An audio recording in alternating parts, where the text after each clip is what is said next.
seja bem-vindo. Somos a Igreja Verbo da Vida de Campo Grande, no Rio de Janeiro. E você ouvirá agora uma mensagem da Palavra de Deus. Desde que ela transforme a sua vida.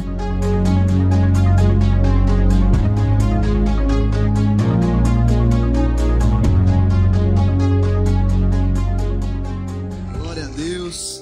Você pode se sentar também. Que bênção estar aqui. Na verdade, fazia um tempão que eu tinha vindo aqui no Rio de Janeiro. Eu ainda era uma criança.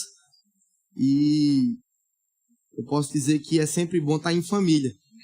A gente viaja bastante e tem a oportunidade de, em algum desses lugares, se sentir em casa. Aqui é um desses lugares. Minha primeira vez aqui, já estou me sentindo muito amado e muito cuidado. Amém? Você está feliz? Amém. Glória a Deus. É um culto muito especial, né? Um culto de missões. Eu não podia deixar de deixar claro que o Verbo da Vida, a igreja que você está hoje, o Ministério Verbo da Vida também, nós somos um ministério missionário. A nossa base, a nossa formação, são um casal de ministros que vieram dos Estados Unidos para o Brasil. Eles passaram por alguns lugares, mas decidiram, com a visão de Deus, que Campina Grande, por isso você está vendo esse sotaque aqui que eu tenho, o João tem também, nós somos nordestinos lá de Campina Grande. Na verdade, o pai de João Gabriel, né, pastor João, participou da primeira remessa dos ministros do Verbo da Vida, e essa visão tem crescido. Pastor Buddy, ele fazia questão de dizer que a missão do Verbo da Vida é levar a palavra da fé e o amor para o Brasil e as nações.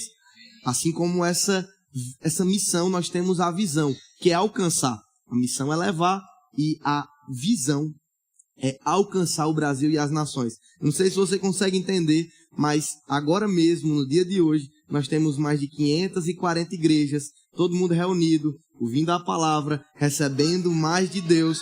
Então isso é um avivamento e você deve ficar feliz com isso aí, amém? Então, tem uma palavra no meu coração e essa palavra, ela tem trazido um peso de responsabilidade, por isso que tenho meditado muito sobre isso. E você deve entender que a Bíblia ela é feita de muitos personagens que inspiram a nossa vida. Eu não sei você, mas tem alguns personagens que acabam chamando mais a atenção. Tem outros que você acaba dizendo assim, não, eu não vou considerar tanto. E eu confesso a você que tem um homem de Deus na Bíblia que eu nunca tinha me detido em estudar a história dele. É um homem do Antigo Testamento que ele honrou a vida de Moisés. E esse homem é Josué. Você já ouviu falar na história de Josué? Não é José, é Josué. Josué, ele marca a sua presença na Bíblia em alguns momentos, é tanto que ele aparece em alguns livros, por exemplo, no livro de Êxodo, de Números, de Deuteronômio e no próprio livro de Josué. Então Josué ele foi o sucessor direto de Moisés, um homem de fé e coragem, escolhido por Deus para conduzir Israel à terra prometida. Então ele tinha uma incumbência, ele tinha uma missão, que era levar o povo até a terra prometida. Em Êxodo 24:13, você não precisa abrir, a Bíblia diz que ele era um servo fiel desde jovem. Então ele serviu a Moisés quando ele ainda era jovem. E ele foi também um dos espias em que Deus confiou a promessa divina. Em Números 14, do 6 ao 9, fala sobre isso. Eu estou introduzindo para você, para contextualizar um dos versos mais famosos bíblicos. Você vai entender onde eu vou chegar, mas fica conectado. Deus também fortaleceu a ordem. E Deus disse a ele em Josué 1:9, seja forte e seja corajoso. Então ele tinha essa incumbência, ele tinha essa missão de levar o povo. Eu não sei se você entende, mas a Bíblia fala em dado momento que era cerca de 700 mil homens. Naquela época, diferentemente de hoje, todos os homens eles eram casados. Não tinha essa, eu quero pensar na minha formação profissional, então eu vou casar quando eu fizer 35 anos. Não tinha essa. Homem era casado. E o homem que era casado, ele também tinha filhos. Então você coloca 700 mil vezes 2, você vai ter 1,4 milhões de pessoas. Então 1.400.000 pessoas, mais os filhos, que aí é da criatividade de cada um, né? Então você vê que era um número muito grande, mais de 1 milhão de pessoas para conduzir. Você percebe que esse povo, voltando a algumas páginas da Bíblia, você vai ver que eles ficaram 40 anos no deserto, eles também ficaram cativos também no Egito, mas você vê que essa missão, essa incumbência, ela continua, e Deus diz, seja forte e corajoso. Deus fala sobre a liderança de Israel. Ele atravessou o Rio Jordão, venceu Jericó, serviu a Deus todos os dias da sua vida, como a Bíblia diz em Josué 24:31. Por isso, eu quero que você abra a sua Bíblia em Josué 24, a partir do verso 14. Josué 24:14. Quem abriu diz amém. Quem não abriu diz me espera. Pois abra rápido sua Bíblia aí.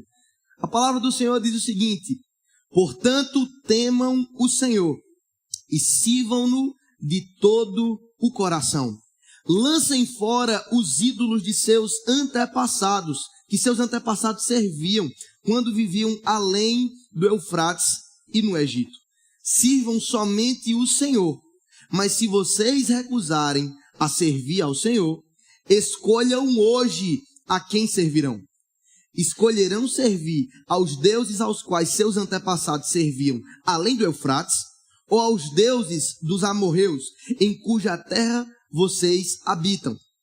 Quanto a mim, eu e minha casa serviremos ao Senhor.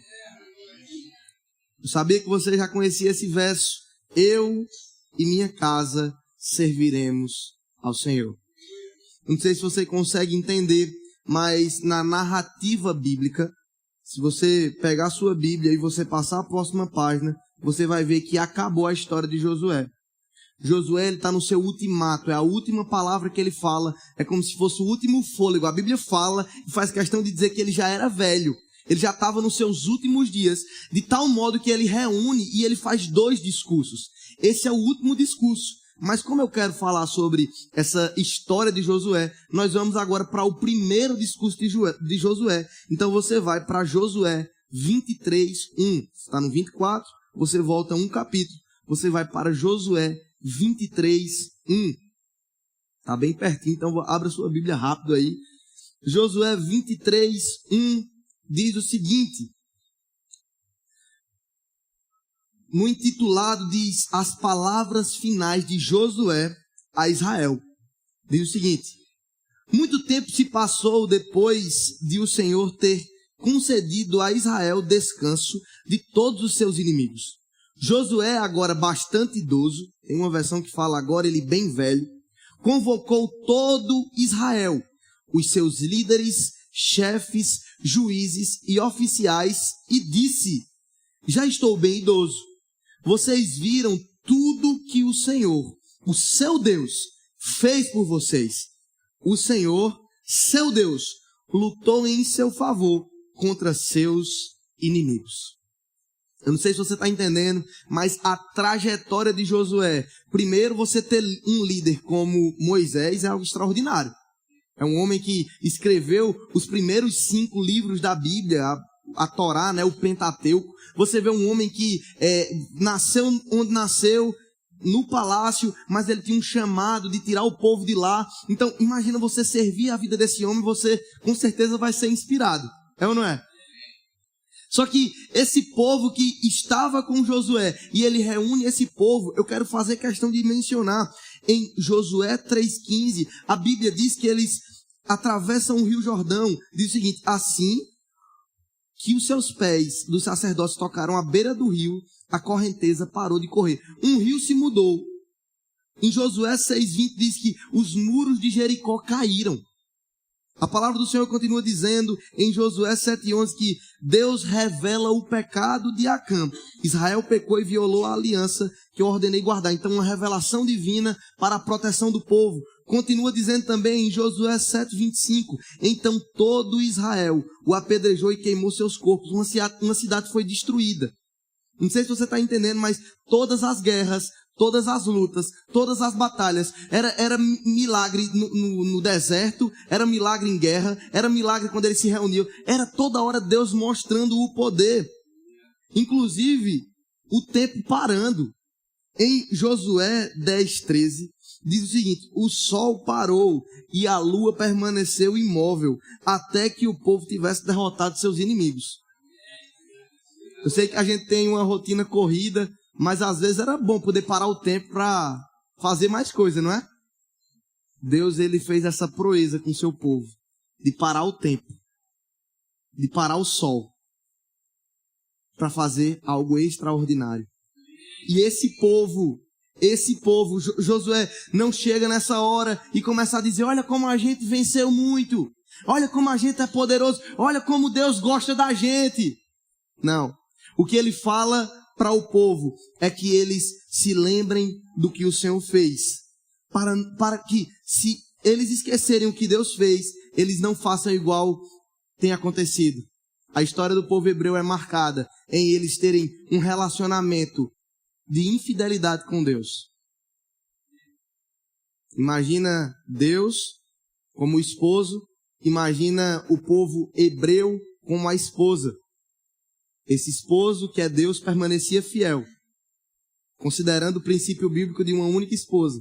Só que o povo sempre estava buscando outro Deus para adorar.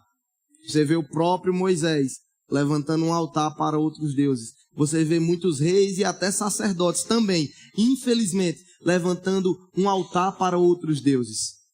Então, nessa primeira tônica, nesse primeiro discurso, ele reúne os líderes mais importantes para dizer isso que eu acabei de ler para vocês, que ele já está velho, ele já está idoso, mas olha, minha vida está acabando, minha parte já foi. Para vocês que vão ficar, o conselho que eu dou é, não se esqueçam o que o Senhor fez. Porque o que o Senhor fez foi algo extraordinário. E não é somente isso que ele fez, é o que ele vai continuar fazendo na nossa vida. Só que infelizmente, tem algumas histórias que a gente já sabe o final. Se você passar as próximas páginas da Bíblia, você vai ver que infelizmente esse povo não considerou esse conselho de Josué. Eles acabam se conectando, se associando a outros deuses. Você vai ver o cativeiro babilônico, você vai ver as frentes das próximas páginas. Infelizmente, como eu falei ontem para os jovens, desobediência traz maldição. Não adianta você querer no final de semana, porque tem conferência para os jovens, no domingo tem 4 cultos que você pode vir para os 4. Cara, olha só que oportunidade, eu só tenho 2 para eu ir na minha igreja. Não adianta no final de semana você querer um relacionamento com Deus, mas de segunda a sexta você está provando de comidas que não vêm da presença dele. Não adianta você chegar aqui e em momentos como esse você está recebendo a palavra de Deus, você está sendo inspirado, você está sendo estimulado a viver o propósito, mas amanhã você viver da mesma forma.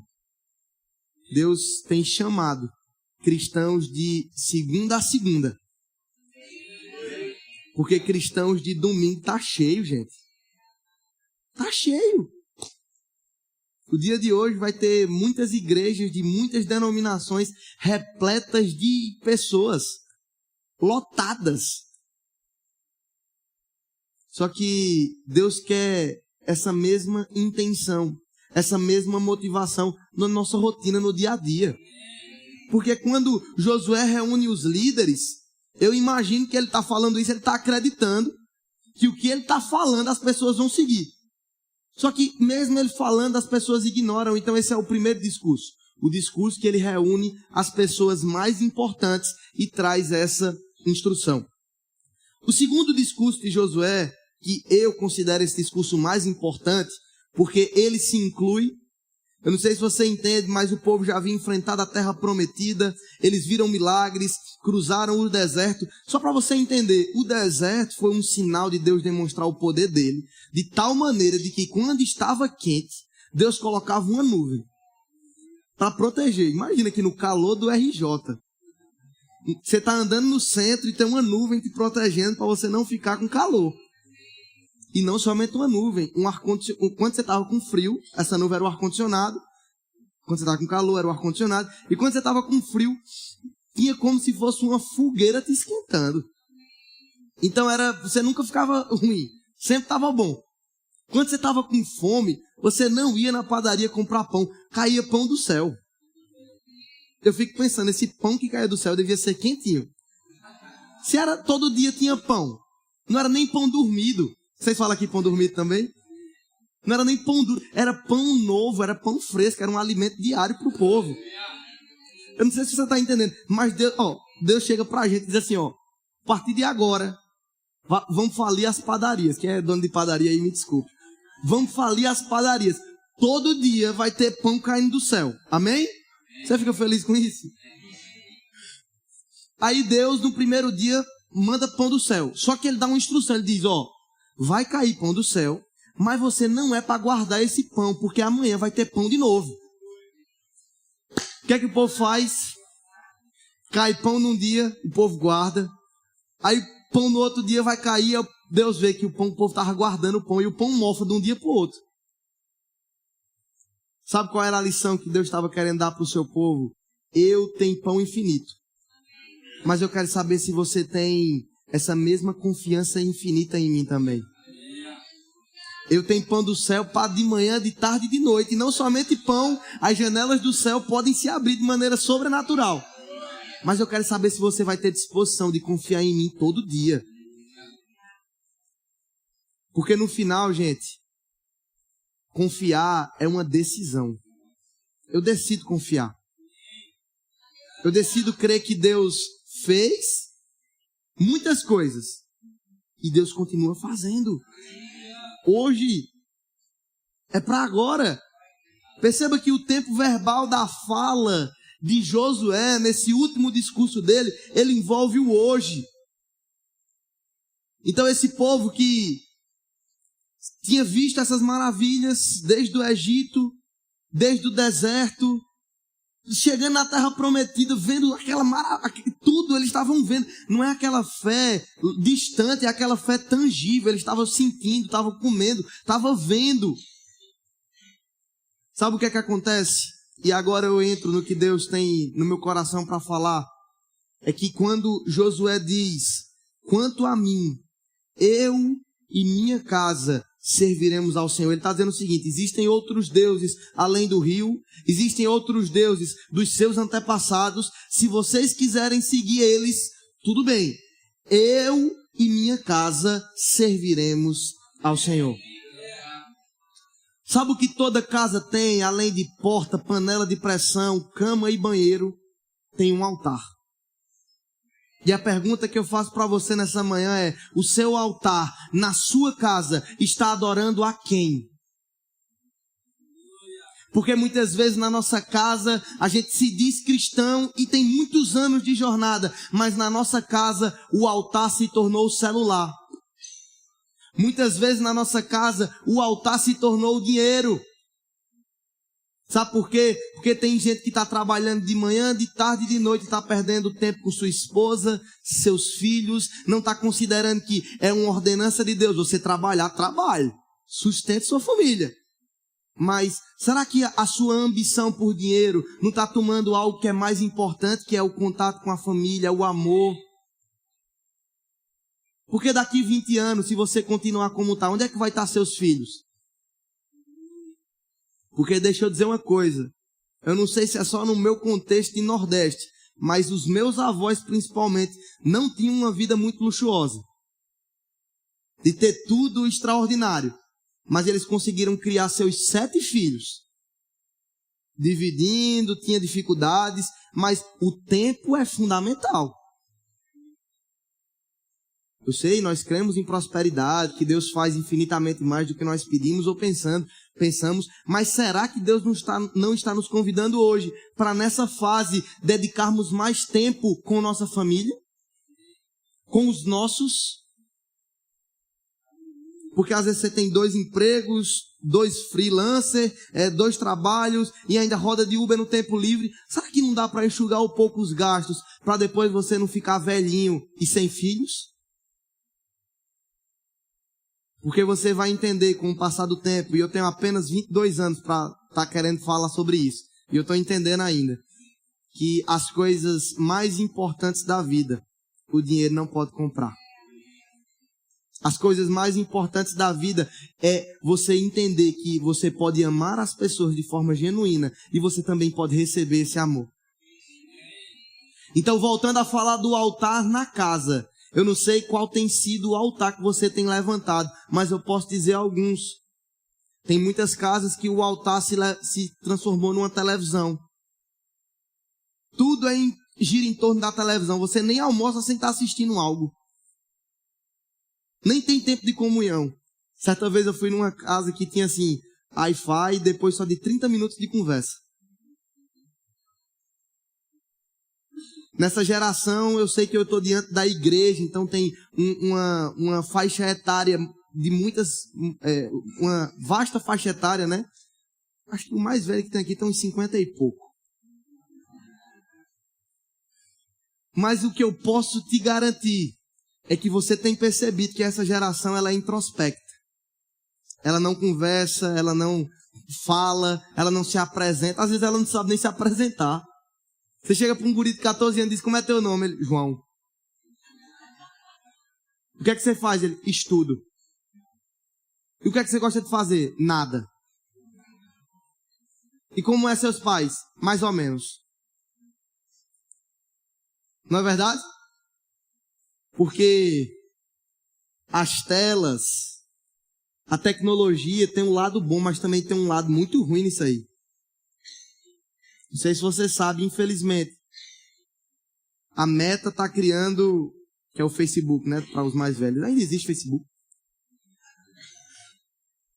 Está criando um universo paralelo, onde você cria um avatar, que você é outra pessoa na internet.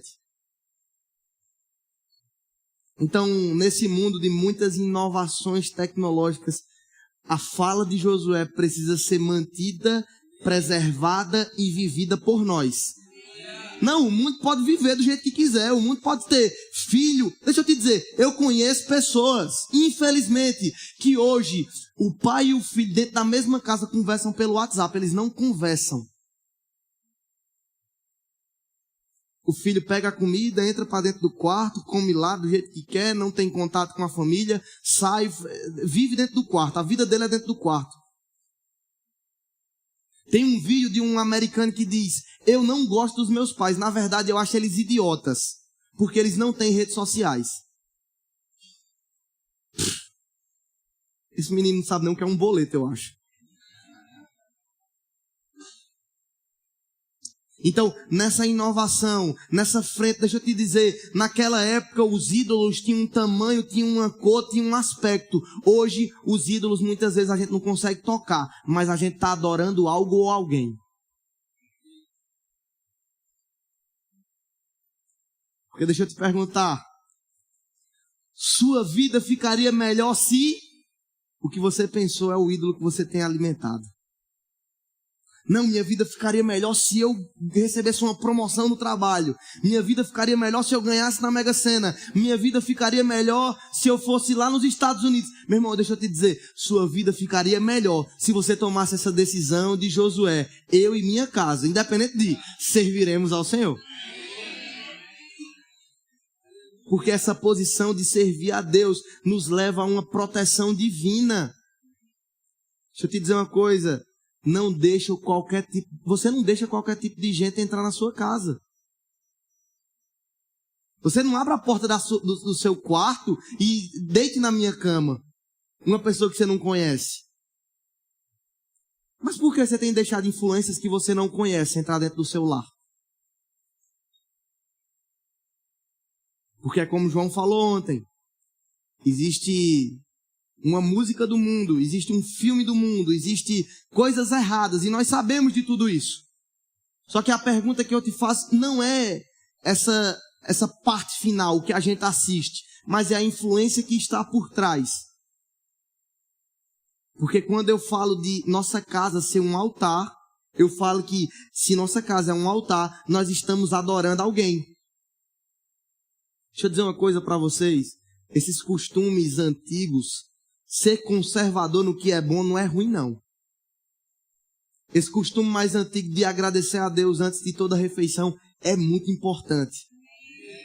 Porque pode ser que na correria do dia a dia você não tenha tempo nem de parar para falar muito com Deus. Mas você parou, vai almoçar e diz, deixa eu agradecer a Deus aqui.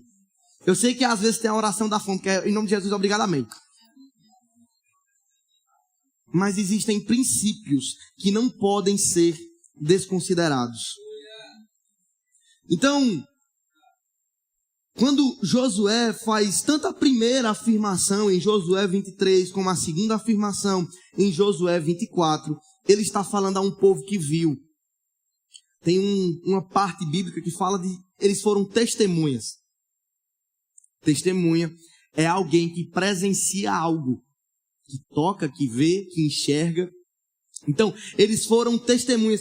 Perceba que a fala de Josué não é para um povo que não acredita em Deus. Ele não está falando para um povo que acredita em outro Deus também, não. Ele não está falando para os amorreus, amalequitas e por aí vai. Ele está falando para o povo de Deus. E eu me encontro nessa fala de Josué, porque eu também estou nessa manhã falando para o povo de Deus. Eu reconheço que você está aqui, nós estamos aqui, como corpo de Cristo reunidos. Então, essa orientação, ele estava diante de um povo que conhecia a Deus, mas ele tinha um cuidado, porque é muito comum um povo que já teve contato com Deus esquecer do que Deus fez.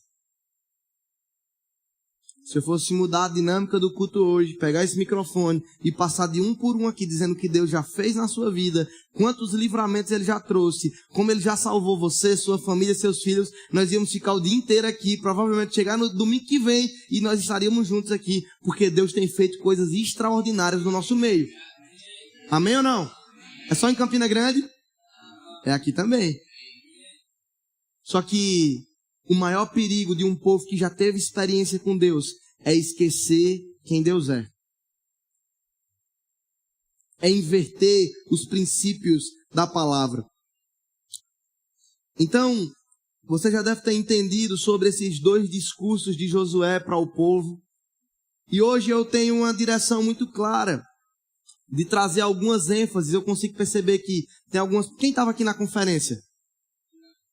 Eu sei que você dormiu pouco, mas quem estava aqui na conferência? Dá uma melhorada. Amém. Foi maravilhoso. Tinha muita gente aqui. Acabamos depois de meia-noite. Isso aí, vamos embora. Jovem é para isso mesmo, né? Só que eu também entendo que hoje nós estamos diante de pessoas que são pais, são mães, são responsáveis. Não é que os jovens são irresponsáveis, mas têm mais responsabilidades, podemos dizer assim. Então, eu queria que os homens pudessem ficar de pé nesse momento.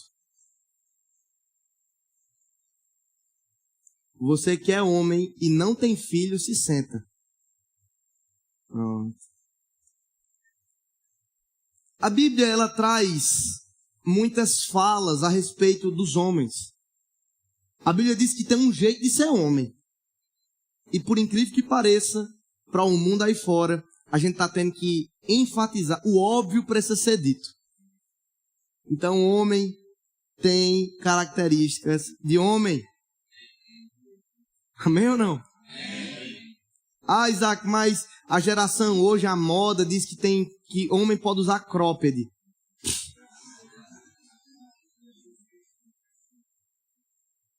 Desculpa aí. Nada contra a moda. Mas tudo contra essa moda aí de homem usar cropped, por favor. Homem tem que ser homem. E para essa geração que é frágil, que é mimizenta, que não quer correr atrás de nada, enfatizar isso é responsabilidade de vocês. Vocês são pais. E o bastão, o cajado para a próxima geração está nas suas mãos. Eu falei aqui nos jovens e eu vou reenfatizar esse exemplo. Uma vez, o filho e o pai estavam juntos e o pai chegou para o filho e disse: meu filho, olhe bem por onde você anda, filho. As coisas aí estão muito ruins. Se ligue com quem você está andando. E o filho retrucou para o pai e disse: papai, eu não devo olhar por onde eu ando, não. O senhor que deve olhar por onde o senhor anda, porque eu estou seguindo os seus passos. Deixa eu dizer para vocês, a primeira referência, o primeiro Deus que seus filhos vão adorar é o Deus que vocês apresentarem. Se os filhos de vocês hoje seguirem os seus passos, aonde eles chegarão? Então, a Bíblia diz em 1 Coríntios 16:13, sede vigilantes. Como é que é uma cara de vigilante? Deixa eu ver aí como é que vocês fazem uma cara de vigilante. Aí, ele já cruzou os braços. Como é, João, uma cara de vigilante? Ó, já está assim, preparado. Sabe por que a Bíblia diz para a gente ser vigilante? Deixa eu te dizer uma coisa para você, homem. Se você estiver na rua e um cachorro atacar uma criança, você é o primeiro a responder a isso aí. Ah, mas o cachorro vai me morder. Tá, é melhor morder você do que uma criança. Não, mas se a mulher está com uma sacola de compra, o cachorro vai atacar a mulher. Rapaz, o cachorro vai me morder primeiro. Eu sei que eu posso apanhar do cachorro, mas eu vou me colocar na frente para uma mulher não se prejudicar. Sede vigilantes. Amém? Eu não estou falando algo de outro mundo, não. Homem é para isso mesmo. É para proteger os seus. É para se ver uma injustiça, você se prontificar para ajudar. Amém? Então a Bíblia diz, sede vigilantes, permanecei firmes na fé, portai-vos varonilmente. Fortalecei-vos. Eu não sei se você sabe, mas esse termo varonilmente vem da palavra varão. E para os irmãos que sabem, até de outras denominações, né? Tem muito, ei, varão, as igrejas mais tradicionais, né? Varão de guerra, né? Deixa eu dizer para vocês, a Bíblia, o grego, a definição de varão significa seja homem. Seja uma referência, essa geração está carente de homens de verdade. Sabe por quê? Porque nós temos, infelizmente, um país em que, de todos os países do mundo, os pais se envolvem com uma moça, têm um filho e a abandonam. Eu sei que tem muitos casos como esse. Casos que mãe tem que ser mãe e pai. E as mães são guerreiras por isso, porque um homem não foi homem. Porque um homem não assumiu sua posição. Então, na verdade, quando Josué diz, eu e minha casa, ele está dizendo assim, eu sou o homem da casa, eu sou o sacerdote do lar, e eu e minha casa serviremos ao Senhor. Se alguém tentar entrar na porta da sua casa, eu tenho certeza que você não vai deixar.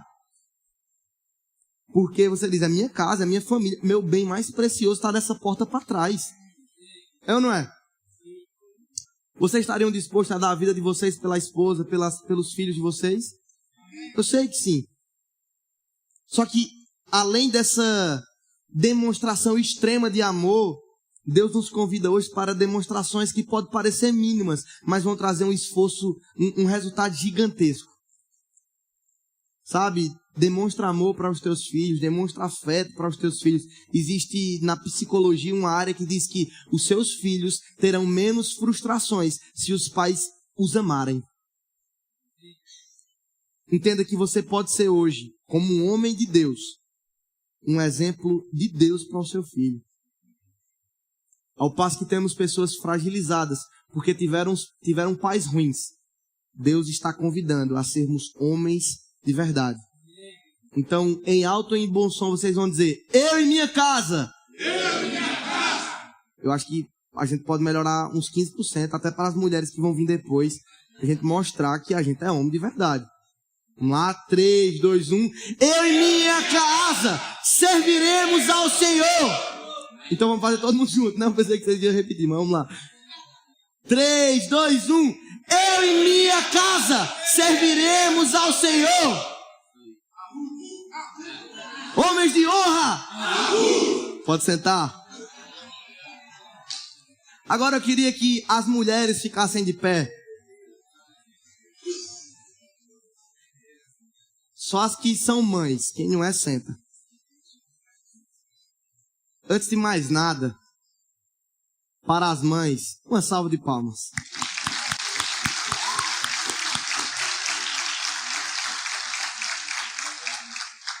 Na verdade, eu penso que uma das maiores demonstrações de amor por alguém é ter uma atitude como da mãe, né? Você vê que lá no Nordeste a gente tem uma brincadeira que às vezes tem uma pessoa muito feia mesmo. Aí a pessoa diz assim, só tua mãe acha tu bonito. Porque nessa vida, no final, se todo mundo nos achar feio, pelo menos nossa mãe nos acha bonito. Só que a mãe é muito mais do que isso. A mãe, ela se entrega 9 meses da sua vida. Ela não consegue dormir direito, não consegue comer direito, enjoa e por aí vai. Vocês que são mães vão poder falar com mais propriedade do que eu. Mas vocês têm um amor sacrificial e que esse amor também é enxergado em Jesus, é enxergado em Deus. Então, vocês são também uma extensão, um braço do amor de Deus. E eu percebo que sobre a mulher, pode ser que não tenha essa voz grossa do homem, pode ser que não tenha músculos ou o potencial de ficar mais forte, porque, vamos lá, não é que a mulher é mais fraca, mas a fisiologia do homem é que o homem tem mais potencial de força. Vamos ser práticos. Se tivéssemos que carregar aqui 500 caixas de livros pesados, não era para os homens tudo se juntar e carregar essas caixas? É ou não é? Mulheres, me ajudem, é ou não é? Mas, foi trazendo algumas atualizações no sistema de que, não, mulher tem que ser empoderada. Não, a mulher tem que ser, tem que se virar, tem que fazer tudo. Amém, você pode fazer faculdade, pode pregar, pode crescer. Mas não esqueça, tem coisa que é para homem, tem coisa que é para mulher. A mulher tem um toque, tem um carinho, tem um olhar, tem uma percepção diferente da vida. O homem é mais apático. Pra gente botar um tênis preto, uma calça preta e uma camisa preta, eu tô me achando lindo. A mulher não, tem que botar o sobretom, né? Tem que botar um negócio que... Então, a mulher, para além dessas características, sabe o que é que ela tem? Uma capacidade de influência que o homem nunca vai ter. Em todos os personagens bíblicos, você vê que a virada de chave, seja para se dar mal, seja para crescer em Deus, é uma mulher. Adão, Eva. Sansão, Dalila. Misericórdia. Deixa eu te dizer, você pode ser uma mulher sábia, ou você pode ser uma mulher insensata. Uma mulher insensata vai ser como Dalila, Jezabel e por aí. Mas você pode decidir hoje, como a palavra diz em Provérbios 14:1, a mulher sábia edifica sua casa. Como é que Josué, como é que os homens que vieram antes de vocês, dizendo, eu e minha casa serviremos ao Senhor. Mas a Bíblia está dizendo que é a mulher que edifica a casa. A mulher sábia edifica a sua casa. Então não adianta a hombridade, não adianta a força do homem, se não for a sabedoria da mulher para ajudar o homem a edificar essa casa. Fico vendo meus pais como referência de homens e mulheres, de um homem e uma mulher de Deus. Fico vendo que meu pai, ele estaria muito perdido se não fosse minha mãe aconselhando ele. Sabe por que eu estou enfatizando e falando sobre família? Porque essa geração esqueceu disso. E vocês, como mães, têm uma influência tão grande sobre os seus filhos. Estimulem para um dos sonhos ser faculdade, ser crescer, ser morar fora, ser isso e aquilo. Mas também ter filhos, construir família. É muito importante vocês impregnarem. Porque às vezes vocês mesmos, como mães, dizem, não, meu filho, não invente de casar, não. Não invente de ter filho, não. Vá viver sua vida. Deixa eu te dizer, a plenitude do que Deus tem para o homem aqui na terra é com família. Não é sozinho. Deus não ficou feliz de ver o homem só. Então a Bíblia diz que a mulher sábia, ela edifica sua casa, mas continua. A insensata com as próprias mãos a destrói. Você pode hoje decidir na sua casa levantar um altar de paz, de bênção, de restauração. Sabe, meus pais me ensinaram algo, e eu como filho de pastor, quero sempre enfatizar isso aí. Eu vi às vezes uma discussão que tinha em casa, um desentendimento entre eles. Só que eles diziam assim, e aí, a gente vai ficar assim ou vai se resolver agora? Na hora do desentendimento, o sangue quente ainda. Deixa eu te dizer uma coisa, seja rápido em resolver. Porque às vezes a mulher diz, não, ele vai provar, eu vou deixar ele, eu vou deixar um caos aqui em casa. Não, não seja assim. Se depender de você, seja responsável por trazer paz para o seu lar. Constrange em amor. Seja uma demonstração de Deus, porque você pode destruir sua casa. Josué diz que tem os deuses que os seus pais serviam. Ele reconhece que tem um legado, e esse legado não passa para a próxima geração se não tiver a figura da mãe. Vocês sabem a importância da mãe na relação, de gerar o filho. Tem a participação do homem, que é bem pouquinha. Mas tem a da mãe, que é cultivar. Eu fico vendo as irmãs da igreja que estão grávidas, elas mudam a alimentação, mudam a rotina, mudam a vida delas. Só que só vai ser bem sucedido se, além do parto, você ensinar o seu filho no caminho da verdade. E vocês entenderem isso, que sobre vocês há uma capacidade. Deixa eu lembrar algo, e eu falo isso debaixo de uma inspiração. Não está no meu esboço. Teve um período da minha vida que eu estava quase me desviando. Nunca me desviei, mas eu estava quase. Estava faltando 1 centímetro, 1 milímetro, 1%. E um dos motivos que fez com que eu não me desviasse era que quando eu estava saindo de casa, quando eu ia para a escola, quando eu estava em casa, eu conseguia ouvir do meu quarto, minha mãe no quarto dela orando por mim. Existem batalhas espirituais que vocês podem vencer se pelos seus filhos, pela sua família, pela sua casa, você estiver de joelhos. Fazer como o apóstolo Paulo disse: por essa causa eu me ponho de joelhos. Eu sei que diante de nós temos muitas mães que infelizmente seus filhos estão perdidos, estão no mundo afora. E o seu maior desejo como mãe era que ele estivesse aqui. Não só aqui no contexto da igreja, mas também aqui que eu falo na presença de Deus. Pode ser que você tenha orado pouco pelo seu filho. E chegou a hora de orar mais. Amando ele. Porque às vezes a mãe chata distancia o filho da igreja. Ele não quer ser crente não, pô, ele se vire. Não. Constrange ele em amor. Seja os braços de Deus para seu filho. Amém? Então vocês podem se sentar. E já que os pais ficaram de pé, homens, e as mães ficaram de pé, eu queria que agora apenas você que é filho, que está na mesma condição que eu, ficasse de pé.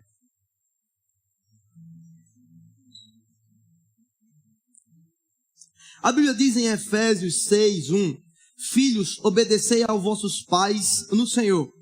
Isso é justo. Honra o teu pai e tua mãe, para que é o primeiro mandamento, para que te vá bem e seja longa sua vida sobre a terra. Deixa eu dar um conselho para vocês, e que é para mim também. Se você quiser viver muito, se você quiser viver bem, você precisa obedecer pai e mãe. É uma ordenança bíblica. Não é se eu quiser. Honra. Sabe, compartilha com teus pais as decisões. Eu tenho 22 anos. E tudo que eu vou fazer, eu digo: pai, o que é que o senhor acha disso? Mãe, o que é que você acha disso? Recentemente, um amigo nosso perdeu a mãe, faz alguns dias. E foi muito triste acompanhar todo o processo, você sabe, velório e tudo mais. E sabe, não tem como você numa situação como essa, até porque a Bíblia fala em Eclesiastes que tem a casa que está tendo festa e tem a casa que tem luto. E na casa que tem luto traz mais consciência do céu, traz mais sobriedade da vida. Não tem como você, num momento de tristeza, de sofrer a dor do irmão, como pra gente é mesmo que o irmão. E não tem como você não lembrar da mãe. Eu tenho minha mãe e sou muito feliz por ela. E fiquei pensando: mãe, não, a senhora vai morrer, mas se eu perdesse minha mãe hoje, não quero que isso aconteça, e não vai acontecer em nome de Jesus. Mas, a título de um exemplo, como seria meu posicionamento no velório? Porque meu pai me ensinou que os filhos que mais choram nos velórios são os filhos que fizeram menos por seus pais. Não é que é pecado chorar, você pode chorar, viva o luto.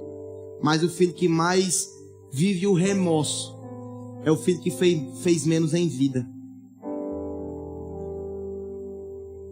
Deixa eu dar um conselho para vocês. Eu prefiro a ignorância dos meus pais do que viver com um antidepressivo. Porque pode ser que a ignorância dos nossos pais é não saber nem a senha do Facebook. E pede pra gente, pra resgatar a senha, que eles mesmos criaram.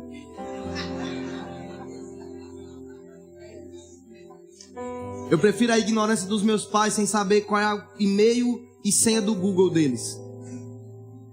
Eu prefiro a ignorância dos meus pais, que muitas vezes não entendem a inovação da tecnologia, não entendem tudo que está acontecendo. Mas, deixa eu dizer uma coisa. A Bíblia diz, honra teu pai, honra tua mãe, obedecei. Irmão, não seja responsável por criar indisposição na sua casa. Chegou a hora de muitos filhos aqui, sabe fazer o quê? Mãe, é o seguinte, quanto é que eu tô trabalhando já? Quanto é que tá sendo a energia? Eu quero ajudar na metade. Mãe, quando for fazer feira, eu vou dar R$200 todo mês. Sabe por quê? Porque de hoje para trás, seus pais estavam te sustentando de tudo. Só que eles estavam, não era te sustentando, era investindo, era uma poupança forçada. Porque agora vai chegar a nossa vez de ajudar nossos pais. E os pais que me desculpem, mas dá mais trabalho cuidar de velho do que de criança. Desculpa o termo velho, mas você tá me entendendo. Não é verdade? Porque velho acha que sabe de tudo. Eu cuidei de meu avô até os últimos dias de vida dele. Ele morreu com 94 anos. Ele dizia, ô bicho ruim é ser velho, meu filho. Porque o jovem não sabe o que pode. E o velho não pode o que sabe. Por isso que eu pedi para todas as faixas etárias da igreja hoje representadas ficarem de pé para entender. E principalmente vocês filhos, tem uma incumbência nossa de honrar nossos pais. A geração que vê os pais e as mães se posicionando publicamente. Deixa eu dizer uma coisa. Numa era de exposição, numa era de que o que você é quantos seguidores você tem, Deus nos convida a nos posicionarmos como cristãos.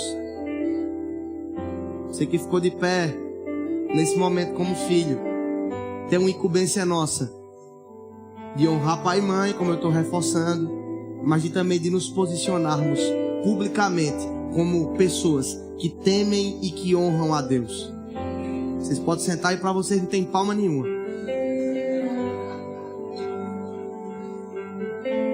E eu finalizo minha mensagem dizendo que em Josué 24:15 ele diz, escolham hoje a quem servirão. Numa mensagem como essa, não é aquela mensagem que eu vou dizer assim, ó, pense na semana o que você vai fazer. Não, ano que vem é uma data importante para a gente ver. Não, uma mensagem como essa é uma mensagem que exige de nós uma decisão hoje. Porque o inimigo ele é tão maligno, ele é tão ruim para as nossas vidas que basta uma pequena brecha para ele invadir a nossa casa, invadir a nossa vida e atrapalhar tudo. Uma amizade errada, uma influência errada, uma conexão errada. Tem gente que um sócio errado te leva para o fundo do poço. A decisão de Josué, meu irmão, se a galera lá fora, se tem pessoas, se tem outras famílias que querem servir a outros deuses, se tem famílias aí que não estão preocupadas no legado geracional, se tem famílias aí que não querem que no domingo seja o dia do Senhor, se tem famílias aí que não querem orar antes de comer, se tem famílias aí que querem viver do jeito que eles quiserem, eu e minha casa serviremos ao Senhor. Eu não sei se fez tanto sentido para você essa fala de Josué, que chega sobre nós a incumbência de dizer, meu irmão, sobre o que tem lá fora não me interessa, me interessa a minha casa, me interessa os meus. Não é um olhar egoísta não, é um olhar de sua responsabilidade, porque você não tem responsabilidade sobre a vida dos outros. Os pais que ficaram de pé, vocês não têm responsabilidade sobre a família dos outros. Porque pode ser que você tenha tomado mais tempo vendo, meu Deus, que coisa triste. Acabei de ver que filho mata pai. Aí, eita, que notícia triste, passou no jornal. Que notícia triste. Filho e mãe brigam e ficam e acontece uma agressão. Deixa eu te dizer, é problema deles. Tome cuidado para você não ser a próxima notícia no jornal. Ame os seus. Cuide os seus. Por isso uma mensagem como essa exige de nós o que o profeta Malaquias falou. Fica de pé no teu lugar. O profeta Malaquias, ele fala algo que é profético, é uma promessa. Malaquias 4:6 diz o seguinte: ele voltará o coração dos pais aos filhos e o coração dos filhos aos seus pais, para que eu não venha e fira a terra com maldição.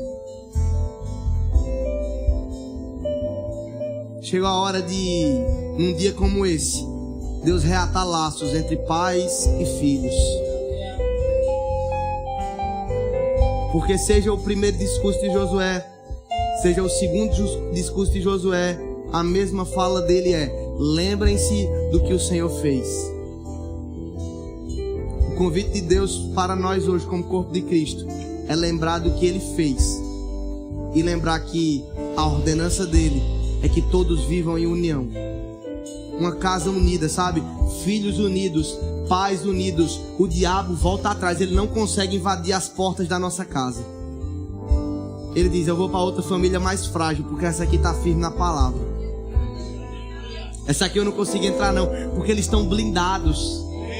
Eles estão protegidos em mim. Já parou para pensar se a sua resposta para os desafios, para as aflições, para o dia mau seja na palavra? Como vai ser os próximos dias da sua vida e da sua família? Então eu sei que tem pessoas aqui que reconhecem que Deus precisa alinhar a sua vida, a vida da sua família, a sua vida, a vida da sua família também. É um dia como esse que você vai acabar o culto e você vai mandar mensagem para entes seus, sabe? Não vale a pena ficar mal com um familiar por causa de política. Não vale a pena não ter comunhão porque eu torço para um time e eu torço para outro. Meu Deus do céu, o jogador, quando acaba o time, eles pegam na mão, trocam a camisa um com o outro.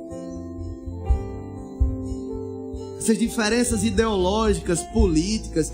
Mas eu tenho um familiar meu que é católico, eu nem quero falar com ele. Meu Deus, misericórdia. Eles são irmãos em Cristo. Seja um amor de Deus para ele também. Não, mas tem um sobrinho meu, isso aqui não vale nada. Está envolvido com coisa errada. Seja um canal de Deus para ele.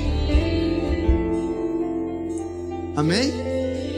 Então eu queria orar nesse momento. Fecha teus olhos, levanta tuas mãos. Espírito Santo de Deus, a tua palavra diz que o Senhor nos conduz em toda a verdade. E a minha oração nesse momento, Pai, é para que o Senhor possa nos guiar. Nós queremos te servir. Enquanto Josué fala que existiram alguns que adoraram outros deuses, outros ídolos, nós queremos na nossa vida, Pai, nós queremos na nossa casa, Pai, te servir. Essa fala de Josué para nós hoje é uma oração. Eu e minha casa serviremos ao Senhor. Pai, se precisar de nós estratégias, se precisar de nós intencionalidade, Pai, se precisar de nós uma disposição de dobrar os nossos joelhos, de orar, de jejuar, de se quebrantar, eis-nos aqui, Senhor. Nós oramos pela nossa casa, nós oramos pela nossa família, Pai, nós oramos pelos nossos. Por essa causa nós nos pomos de joelho. Eu oro agora em nome de Jesus. Filhos que estão perdidos, filhos que estão distantes do caminho do Senhor, eu declaro em nome de Jesus a presença de Deus tocando em seu coração. Eu não sei onde você está, mas eu te chamo nesse momento, em nome de Jesus. O Espírito Santo de Deus tocando nos corações e restaurando, e libertando, e curando, e salvando de forma sobrenatural. Pai, nós reconhecemos, Pai,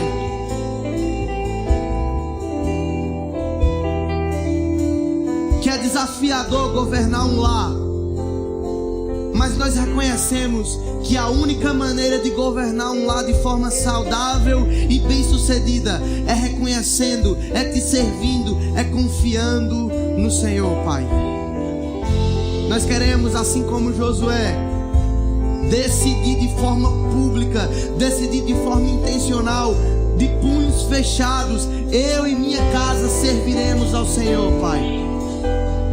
Em nome de Jesus, amém, amém e amém. Glória a Deus, aleluia.